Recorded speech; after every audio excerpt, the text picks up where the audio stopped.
As soon as you said that, it made me think they had a interview with Boosie that came out on the Breakfast Club, and he kept talking about God. And I'm like, now he's going to jail. You talking about God? That's where God wanted me to go. Charlston has never been afraid to call out Boosie. For years, these two have hated and fought each other. But this time, things went to the next level when Charlston attacked Tootie Raw, Boosie's son. Boosie wasn't having it, and the result was catastrophic to say the least.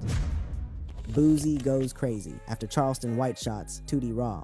The most volatile escalation in the Charleston White-Boosie conflict came when family members became targets, transforming what had been a war of words between two public figures into something that felt increasingly personal, increasingly dangerous, and increasingly difficult to walk back from. Tootie Raw, Boosie's son Torrance Taylor, entered the crosshairs after defending his father online, responding to White's constant attacks the way any loyal son might, with anger, with threats, with the language he had grown up hearing as the appropriate response to disrespect. What had been a conflict between two adults with competing interests and worldviews transformed into something more dangerous, a multi-generational confrontation where threats, arrests, and allegations of coordination with law enforcement became central elements rather than peripheral complications. Tootie Raw was around 19 or 20 years old when he began sending messages to White, defending his father against the constant attacks. The messages included insults and threats, telling White to shut up, expressing hope that White would die. These communications represented exactly the kind of response White's provocations were designed to generate, but they also introduced a new dynamic into the conflict.